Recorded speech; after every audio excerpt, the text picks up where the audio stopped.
Students, today I'm just continuing from the previous lecture only. In the previous lecture, we have just completed the structure of testes, the internal structure of testes we have seen. In that lecture, we have seen that when we are just going to take the LS of testes, that time we could find out there are three codes. The outer one, tunica vaginalis propria testis, middle one, tunica albuginea, third one is tunica vasculosa. The albuginea is going to make the partition inside the testicular cavities and form the testicular lobules, and inside the testicular lobules there are some coiled tubules are present. Those coiled tubules are called as seminiferous tubule. So today my lecture is dedicated for the seminiferous tubule.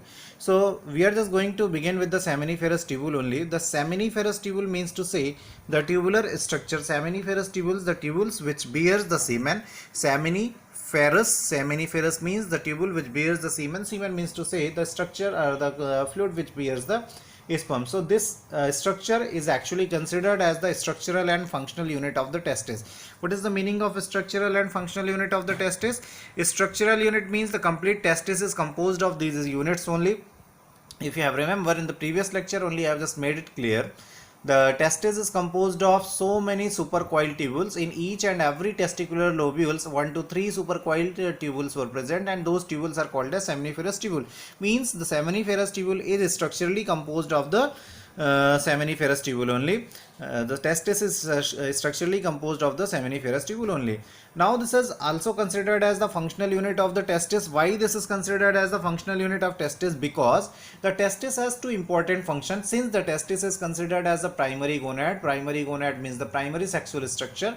So primary sexual structure means to say the structure which is responsible for the formation of the sex cells or gametes, and second one, it is responsible for the release of the male hormone. So here the seminiferous tubule is the site of the spermatogenesis. It is the site of spermatogenesis, as well as it is going to release out the male sex hormone, that is called as testosterone. So both the function which are primary in the nature for the development of the male gonad and the complete human reproductive system are being mediated by the seminiferous tubule. So testis में दोनों function इसी के through complete हो रहा है. Means the formation of spermatozoa is also taken place by the seminiferous tubule, and the hormone, the testosterone, is also released by the seminiferous tubule only. So that is why the seminiferous tubule is considered as the structural and functional unit of the testis. What are seminiferous tubule? Yesterday only we have discussed the same thing. In the previous lecture only we have discussed the same thing. The testes are seminiferous tubules are what? They are supercoiled tubules, highly coiled tubules. And if you have remember, in the previous lecture when we were discussing about the structure of testis, I just used a word. Okay, the testis seems to be a forest of the seminiferous tubule. They are complexly arranged, they are compactly arranged inside the testis. So they are supercoiled tubule which measures around 30 to 70 centimeter in the length. They are measures around 30 to 70 centimeter in the length. So now we are moving on to the structure of seminiferous tubule. What are the structure of seminiferous tubule? So just pay attention on that. The seminiferous tubule is completely surrounded externally by a layer of epithelium. That layer of epithelium is called as germinal epithelium. Are you getting my point? The external surface of testis is composed of epithelium layer. The external surface of testis is composed of the epithelium layer. That epithelium layer is made of cuboidal epithelium. That are you getting my point? The external most layer of the testis is external most layer of seminiferous tubule is composed of the epithelium, and you knows very well whatever the external tissues are there in any of the structure that are being composed of the epithelium only. So here also the external layer of the seminiferous tubule is composed of the cuboidal epithelium. The type of epithelium which is present there in the seminiferous tubule is cuboidal. Remember, there in the NEET examination such kind of the deep questions are being asked ki what kind of epithelium is present there in the germinal epithelium. So this epithelium is present on the external surface of the externalmost surface of the seminiferous tubule, and you knows very well there in the previous classes you might have studied about that. Whenever the epithelial cells are there lying on the surface, so they are being landed on a surface, landed on a membrane. That membrane is called as basement membrane. Are you getting my point? Whenever these structures are there, whenever the epithelium cells are there, so these epithelium cells are always landed on a particular surface, particular membrane, and that landing surface, the membrane which is going to provide the attachment to the epithelial cells, are called as basement membrane. So here also these epithelium or cuboidal epithelium are being attached to the basement membrane. The epithelium which is present in the seminiferous tubule is called as germinal epithelium. The epithelium which is present on the cuboidal epithelium which is present on the seminiferous tubule is called as germinal epithelium. Why this is germinal epithelium? Because it has capacity to germinate out in form of the spermatozoa. Are you getting my point?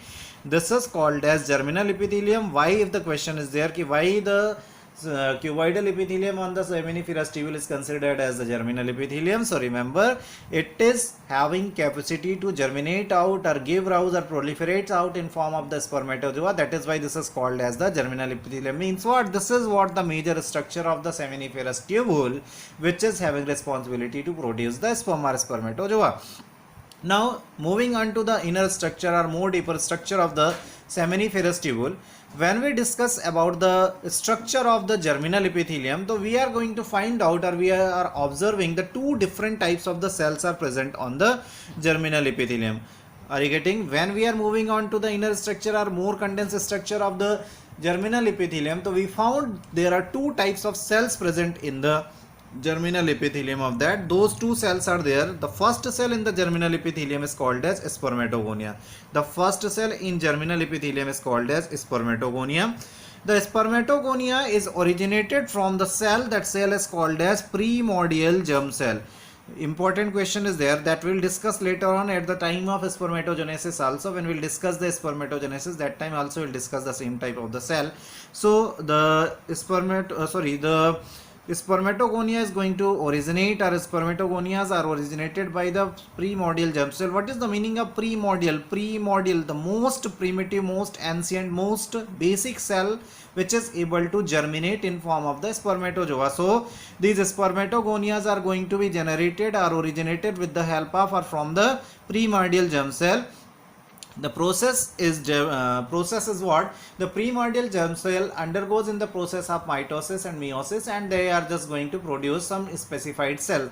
So due to the mitosis in the primordial germ cell, they are just going to form the spermatogonia. Are you getting my point? The primordial germ cells undergoes in the mitotic division and forms the spermatogonia. Are you getting my point? The primordial germ cell undergoes in the process of mitotic division and forms the spermatogonia.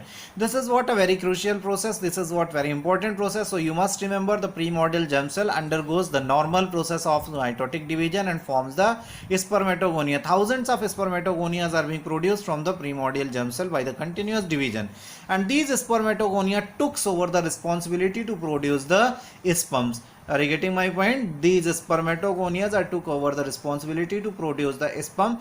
So once again we'll discuss the same topic there in the spermatogenesis, when we'll discuss in the discuss the process of spermatogenesis. So what will happen? The primordial germ cell divides to form the spermatogonia. Then the spermatogonia is going to form the primary spermatocyte, secondary spermatocyte, finally into the spermatids. They are going to convert in form of the spermatocytes. So that we'll discuss later on when we'll discuss the spermatogenesis. So what is their? Primordial germ cell divides to form the spermatogonia, and spermatogonia are the cells which are going to convert in form of the sperm. So that is why they are called as the spermatogenic cell or spermatogonic cell.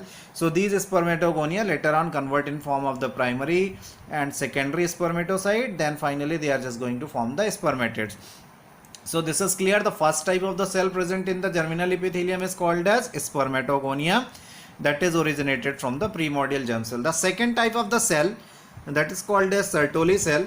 The Sertoli cell is comparatively more important question for your examination there in the NEET examination, as well as there in the as well as in your CBSE examination. Why this is important? Because this provides a kind of variety of the function. Those functions are highly specific and highly important. So one by one we are just going to understand. Sertoli cells are named after the discoverer, the Sertoli, in 1865. The Sertoli cell were discovered by the Sertoli in 1865. The Sertoli cell were discovered by the Sertoli in 1865.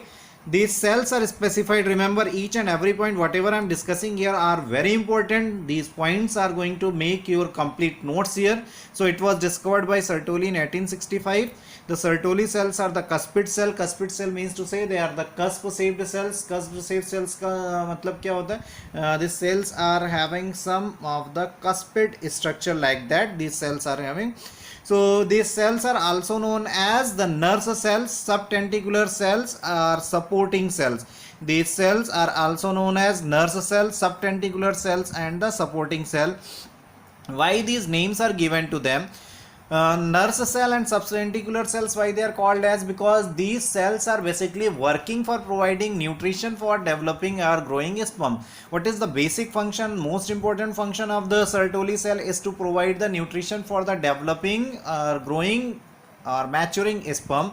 So that is why they are called as nurse cell or subtentacular cell. Supporting cell, why we are just saying them as supporting cell? Because they are providing a support for the development of sperm. The complete process of spermatogenesis is not being completed on spermatogonia. The spermatogonia is responsible to develop the sperm till the spermatid stage only, and after all the final conversion of spermatid into the sperm is being taking place on the surface of Sertoli cells only. This is very important. So this is what called as they are known as nurse cell, subtentacular cell, and the supporting cell. They are the site of spermiogenesis. One by one, each and every point is important. Sertoli cells were discovered by Sertoli. Cusp-shaped cells known as nurse cells because they are providing the nutrition. Subtentacular cell due to the nutrition. Supporting cell, they are supporting the spermatogenesis process. The Sertoli cells are the site of spermiogenesis. Remember, this is very important point. The Sertoli cells are the site of spermiogenesis. That once again I will discuss there later in the process of the spermatogenesis, but till here you can just understand only the formation of spermatid occurs on the surface of spermatogonia, but the final conversion of spermatid into the sperm is taking place on the surface of Sertoli cells only. So the spermiogenesis is the process of changing of spermatid into the sperm. What is the spermiogenesis? It is the change of spermatid into the sperm. If you have to define, if you have been asked what do you mean by the spermiogenesis, so spermiogenesis is the process of changing the spermatid into the sperm. So this is the process where spermatid is going to change in the sperm only. Now we are just going to list out the functions of the Sertoli cells. Functions are very much crucial. Functions are very much important. So just take care. What are the functions here? So now one by one we are just going to take the function. The first function of the Sertoli cell. Sertoli cells provide support, protection, and nutrition for the sperm.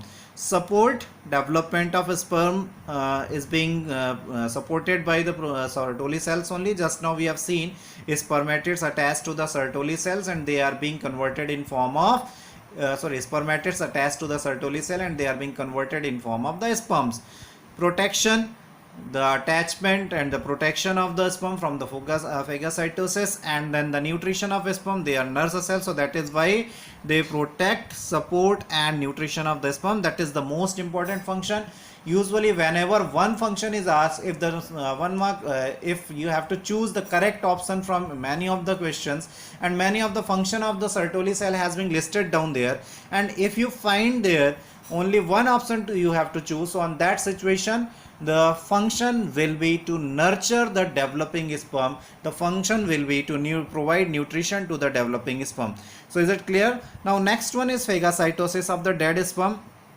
Phagocytosis of dead sperm means to say whenever the process of spermatogenesis is going on, so many huge number of the sperms are being produced, and those huge number of sperms cannot be completely converted in form of the mature sperm. Many of the sperms completed their journey, many of the sperms died before completing their journey. So those sperms which are getting died there on that sperms are phagocytosized by these Sertoli cells only. Whatever the dead sperms are there, those dead sperms will be consumed by the Sertoli cells only. Okay, so now moving on to the next function. Okay, so next function is to release out the androgen binding protein. Androgen binding protein, name itself defines it, name itself explains it. It is the protein which have capacity to accumulate the androgen there in the lumen of the seminiferous tubule, and due to the activity, due to the capacity of accumulation of the androgen, it is going to provide the stimulation to the spermatogenesis. This process stimulates the spermatogenesis only. This also release out one important hormone that is called as inhibin. So Sertoli cell is also known to release out one hormone that is called as inhibin. Inhibin is known to suppress the FSH activity from the pituitary gland. Inhibin is known to suppress the FSH activity from the pituitary gland. FSH, follicle stimulating hormone, which is going to develop the generation of the follicles, means what? It helps in the generation of the spermatogenesis. So spermatogenesis is the process which is being taken care of or taken over by the testes. So here, if inhibin is going to suppress the FSH activity, so that will suppress the capacity of spermatogenesis. So this process occurs when the negative feedback has been generated by the brain, negative feedback has been generated by the body. Now this is the time, or this time is over. Now the time is over to generate the new spermatocytes. So at that time, to avoid or to prevent the formation of new sperms, the inhibin protein is released, inhibin hormone is released, and that inhibin hormone attacks on the pituitary gland, and due to the response of the pituitary gland, now the FSH level will be reduced. That will affect the formation of spermatozoa from the testis only. So help in the regulation of the testis. So inhibin is able to suppress the FSH activity, which helps in regulation of the testis function. It forms the blood testis barrier. The Sertoli cell is going to produce a kind of barrier between blood and testis. Next one, very important, a very deep point I'm just going to discuss. It is going to release an hormone and a factor and an important component that is called as AMF. It is going to release a very important factor that is called as AMF. AMF is considered as anti-Mullerian factor. What is AMF? AMF is considered as anti-Mullerian factor. What is anti-Mullerian factor? So my dear child, if you have just studied in detail the excretory system, at that time you have just found that during the embryogeny, two major ducts has been developed. One is called as the Mullerian duct and one is called as the Wolffian duct. If you have remember that, Mullerian duct is going to develop in females in form of the oviduct and the vagina and other associated reproductive ducts. But in case of males, the Wolffian duct is developed. The Wolffian duct is going to develop in form of the vasa efferentia, epididymis, vas deferens, etc. Are you getting my point? During the embryogeny, two types of the ducts are being produced, two types of the tubes are produced from the archinephros duct. If you have remember, archinephros duct is the first duct or first tube which has been originated, and from that two types of the tubes are being formed. In case of males, it is formed in form of the Wolffian duct. In case of the female, it is formed in form of the Mullerian duct.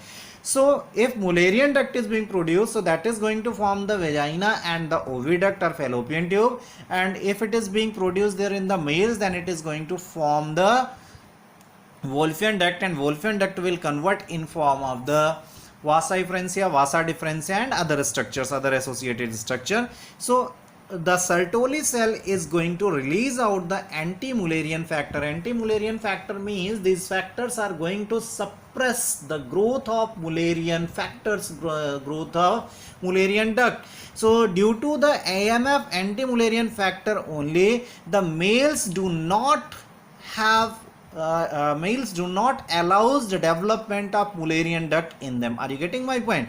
Due to the AMF only, the males do not allows the development of Mullerian duct in them. That is what the suppression of Mullerian duct and promotion of the Wolffian duct. Due to what the Mullerian duct is being suppressed and there will be no development of oviduct and other duct in the males, only Wolffian duct will be functional. So is it clear? This is very important question for the NEET and the higher examination like AIPMT and IIMS. Remember, so basic function of the Sertoli cell: support, protection, nutrition, phagocytosis of the sperm, release of ABP. ABP means androgen binding protein. Due to the androgen binding protein, it helps in promotion of the spermatogenesis. Then second one, inhibin protein released by it. Inhibin is working as an hormone to suppress the FSH activity, and by which it can regulate the process of spermatogenesis. Positive and negative feedback can be worked there, work as the blood testis barrier, and it releases a very important factor that is called as anti-Mullerian factor. Anti-Mullerian factor suppresses the growth of oviduct and the Mullerian duct in the males, while promotes the growth of Wolffian duct in the males, which is finally leads to the development of the vasa efferentia, vasa differentia and epididymis. Now moving on to the structure of the seminiferous tubule in detail, I am just going to discuss with the diagram only. My dear students, it is always a type of challenging question whenever the question asked there in form of the diagram, to make a diagram of TS of testis, TS of the seminiferous tubule. So whenever the TS of seminiferous tubule is being asked, so it is always a challenging. The students are getting highly confused where the cells are there, what kind of the cells are there, how could we label them. And nowadays the questions are getting challenging again and again, because the CBSE is not going to ask to draw the diagram, NEET is not going to ask to draw the diagram. They are just labeling the diagram and trying to identify, trying to test your concept, whether you are able to go through that, if you are whether you have studied well in the depth. So if you have studied well in the depth, then the diagram will be easier one. I'm just going to draw the diagram very easily and you can understand very well. I'm just taking the TS of the seminiferous tubule, and here just pay your attention. This complete structure is a seminiferous tubule, because the diagram may ask every time, every year the diagram is being asked, where they are just providing a link, label the following structures A, B, C, D. So that's what you have to identify, and always this is a difficult diagram because nothing is being cleared thereon. So just try to understand how you have to solve such kind of the question. Here what happens, one basement membrane, the outer one layer is the basement membrane. You have seen whatever I just explained, that I am just going to explain with the help of diagram only. So here the outer one is the basement membrane, and here from the violet color what I just drawn, the cells which are lying on the basement membrane, the cells which are lying on the basement membranes are called as cuboidal epithelium. So are you getting my point? The basement membrane is there. This is the basement membrane. The basement membrane has some of the cells lying on there, that is being drawn with the help of violet color, that are the cuboidal epithelium, and the cuboidal epithelium lying on the basement membranes are having capacity to germinate in form of the sperm. So that is why that is going to form what? Germinal epithelium. So what is this? This is what the germinal epithelium. Is it clear? The cuboidal epithelium plus basement membrane involves in the process of spermatogenesis. That is why that is called as the germinal epithelium. And here I have just marked it. This is what the germinal epithelium. If you have remember, the second type of the cell is also present on the basement membrane. That is the cusp shaped cell that I have just drawn with the help of that pink color. The cuspid cells are present here on. So these cuspid cells present in between the cuboidal epithelium are called as what? Sertoli cell. This is what the process of identification. This is what the mechanism of identification. By this only you could easily identify which type of the structures are being asked there in the question. So first one, germinal epithelium, and in between the cuboidal epithelium what is present? Some specified cell that is cuspid. So now once again I am just going to make it clear to you all. So the complete structure is called as germinal epithelium, and in germinal epithelium two types of the cells were there. First cell is called as spermatogonia and second cell is called as the cuspid cell, that is Sertoli cell. So here you can now easily understand two types of the cells. One is being drawn with the help of the violet color and another one is drawn with the help of pink color. So the cell which is drawn with the help of violet color is spermatogonia, and another one which is drawn with the help of pink color, the cuspid nature, the shape of the cell is different, that is the Sertoli cell. So spermatogonia plus Sertoli cell is equal to germinal epithelium. What is germinal epithelium? Germinal epithelium is spermatogonia plus Sertoli cell. So here you can understand these structures are called as spermatogonia and these cells are called as Sertoli cell. So these two structures, these two cells combines to form the germinal epithelium. Now what happens? Now they are just going to ask the leveling of other thing. So just remember, from spermatogonia, I just explained in my lecture only what is happening. The spermatogonia is undergoing in the process of division and forming the primary spermatocyte, secondary spermatocyte, then spermatid. Is it clear? So here what happened, you just see the first layer, this is spermatogonia. After one, the first layer of cell, the second layer of cell and the third layer of cell. So spermatogonia, primary spermatocyte, secondary spermatocyte and spermatid. The blue color cells are spermatids. Are you getting my point? Spermatogonia is here on the germinal epithelium only. The next layer of the cell is primary spermatocyte, next one is secondary spermatocyte, and the blue colored cell is going to form in form of the spermatid. So blue colored cell is called as spermatid. So my dear child, you have to calculate which arrow is belonging to which portion. If the second and third layer is being asked, that means spermatocyte. They are not going to ask the primary or secondary spermatocyte, but if they are being asked, so you have to understand the first line is for the spermatogonia, second one is for the primary spermatocyte, third one is for the secondary spermatocyte, and if another one is there inside that one for the third line, that is what? Spermatid. Is it clear? Now we are moving on to the next. These spermatids are found to be associated onto the cuspid nature or to the cusp of the Sertoli cell. You knows very well the development of spermatids occurs from the spermatogonia, and these spermatids are now shifted onto the surface of Sertoli cell for the further conversion of this. You have just gone through that spermiogenesis. The conversion of spermatid into the functional sperm or mature sperm is called as spermatid. So is it clear? So what happened after formation of the spermatid? These spermatids are found to be associated with the Sertoli cells. What happens? These spermatids are found to be associated with the Sertoli cell, and here they are driving the nutrition, they are supported, they are being well protected, and here only they will complete their development in form of the mature sperm. They are just going to complete their development in form of the sperm, and after completion of their development, they are being released into the lumen of seminiferous tubule in form of the sperm. This tailed structure whenever is being drawn, so this tailed structure in the centermost region is considered as the sperm. So this is what the mechanism of identification. The germinal epithelium is equal to, you knows very well, the Sertoli cells and spermatogonia. The first layer of cell is primary spermatocyte, secondary spermatocyte, third layer is spermatid. These spermatids are going to attach to the Sertoli cells after completion of the development there, because the Sertoli cells are going to provide the nutrition. Now they are released in form of the spermatozoa or sperm into the lumen of seminiferous tubule. So here the same type of the diagram can be drawn very much in many of the places here on, and the diagram will be completed if you are just I don't think this will be a complicated diagram if you are just gone through with this mechanism only. Now all these seminiferous tubules are being found to be suspended in the matrix, and these matrix are having the some specific types of the cells also. The matrix in between, yesterday only we have just seen, in the previous lecture only we have seen, in the forest of seminiferous tubule some specified cells were reported by Leedix. Those cells are interstitial cells. So here some group of the cells are present in between the seminiferous tubule. These group of cells are called as what? Interstitial cells. They were reported by Leedix, that is why they are called as interstitial cells of Leedix. These cells are known to release out what? The hormone, that is male hormone.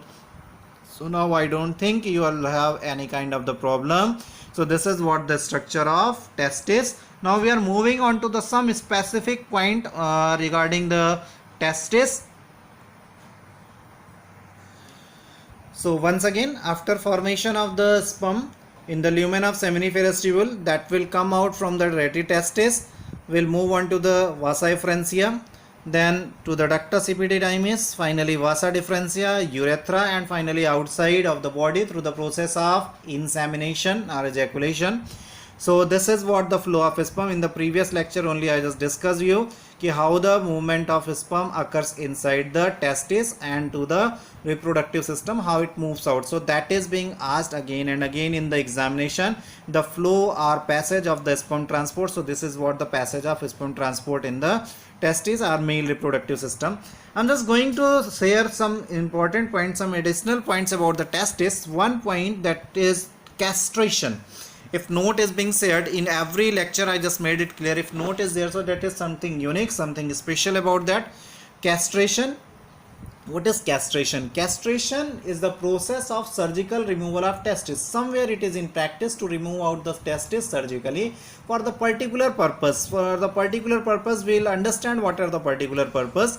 So what is castration? If the question is there, the castration is repeated question there in the competitive examination. What do you mean by the castration? So castration is what? It is an artificial removal of the testis. Artificial removal, surgically the testis is removed. Why the testis? Suppose if the question is there, you must have a question in your mind, okay, if testis is removed, so what will be the effect over the organism? What will be the effect over the male? Remember, the testis is not only associated with the development of or formation of sperms, it is also associated with the release of testosterone, that is male sex hormone, and male sex hormone is responsible for the development of secondary sexual character. So due to the removal of testis, what will happen?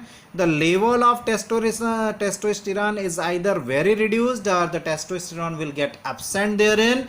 So that will lead to the failure in development of secondary sexual character. Secondary sexual character of the male: aggression, strong muscular body, the low pitch sound. These all are the characters that we have seen there in the first lecture of the human reproductive system. So if the testis is removed, these characters will not be developed. So this process, the castration, is being used for so longer time in our history. If you have heard about the choir boys. का मतलब, if you have seen some of the boys, singing boys, एक group song होता है. उस group song में some of the boys are standing at the back and they are just accompanying the main singer there. उन choir boys की sound जो होती है बिल्कुल फीमेल साउंड के जैसे ही होती है. तो उनको बहुत पुराने समय से, from the medieval Europe only, in the medieval Europe only, all the choir boys are having undergone in the process of the removal of testis so that they should not develop the secondary sexual characteristic. Means what? The low pitch sound they should not develop therein. Second thing, one very important application of this one, an aggressive bull can be converted in form of a docile bull. What is the meaning of aggressive and docile bull? Aggressive bull का मतलब होता है very aggressive in the nature, जिसका आप use ही नहीं कर सकते. आप उसके पास जाओगे तो मार पीट के इधर कर देगा आपको.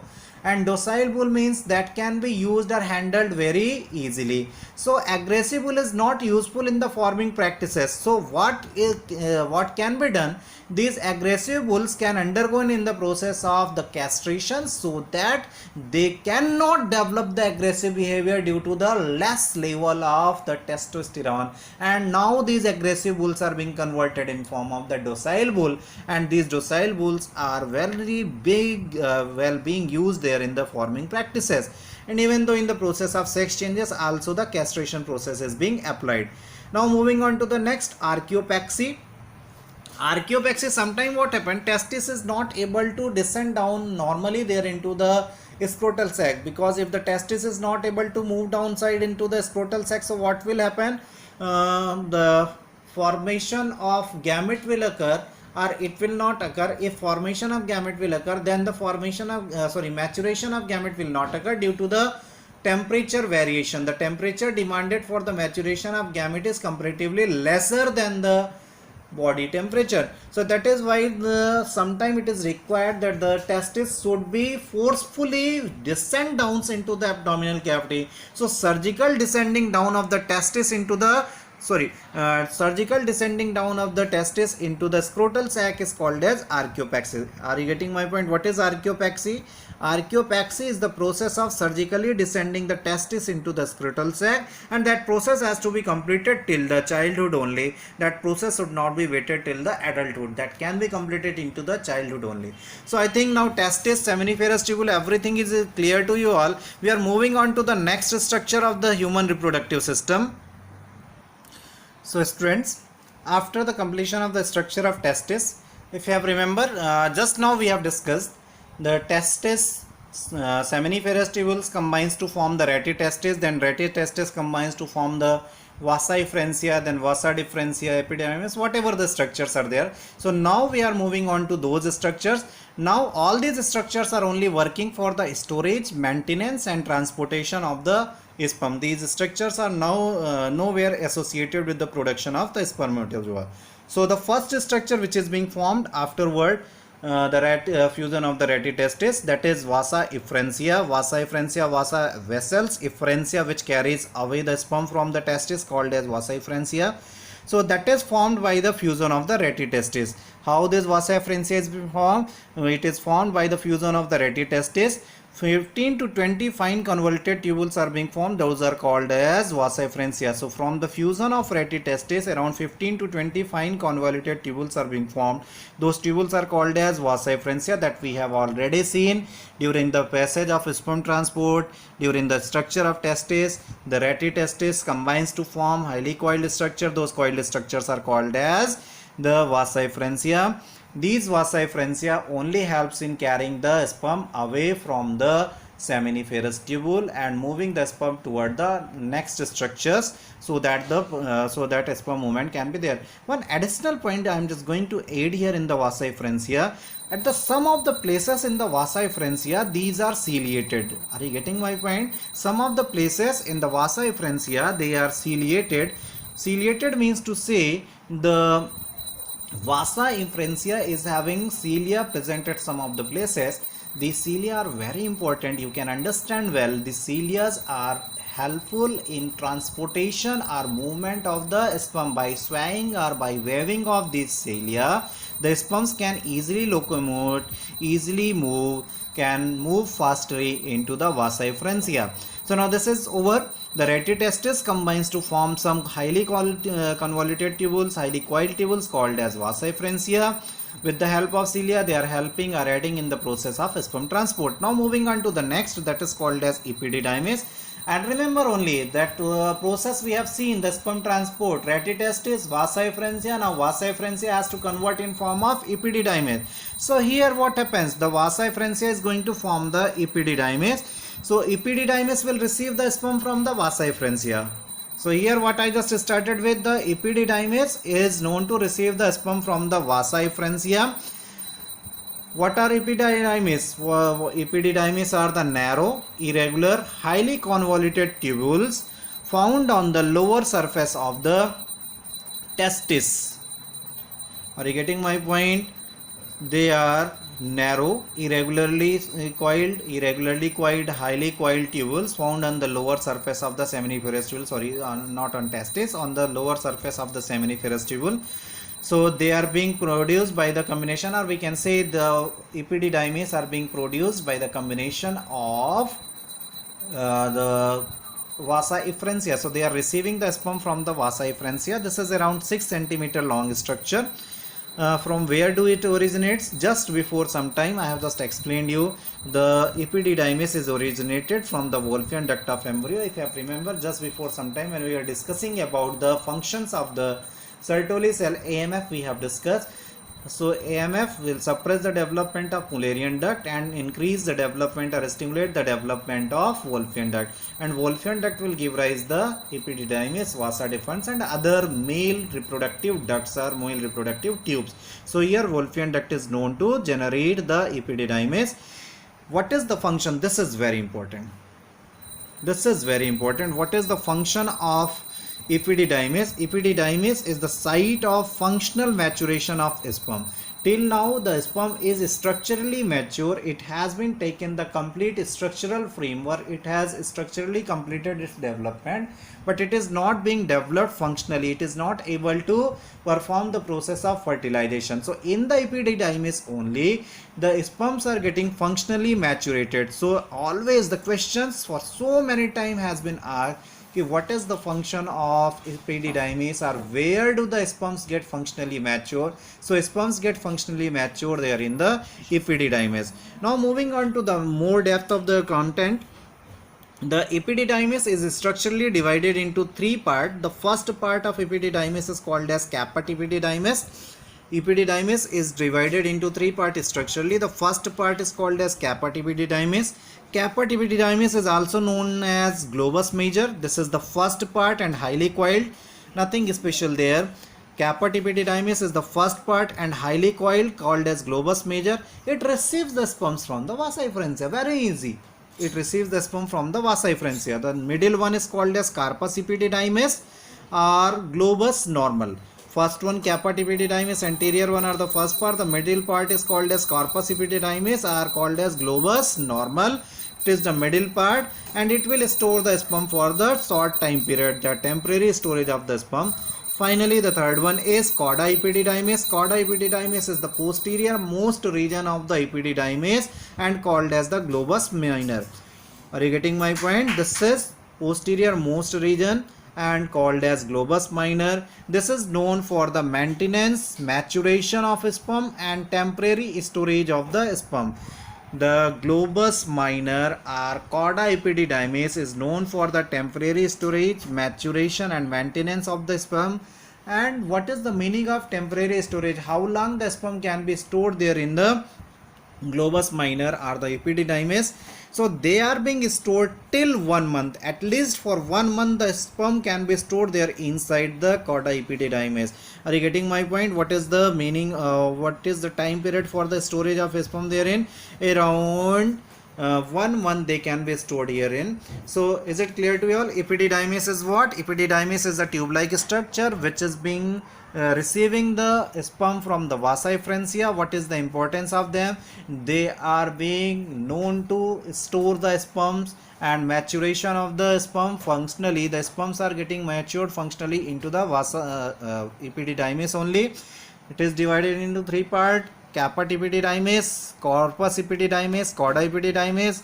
Caput, globus major, highly coiled. First part receive the sperm from the vasa efferentia. Corpus, middle part. Globus normal, temporary storage of sperm. The final storage of sperm occurs there in the cauda epididymis. The cauda epididymis, globus minor, stores, matures, maintains the sperm. The temporary storage occurs. Temporary storage, the sperm can be stored for a month itself. Is it clear to you all now?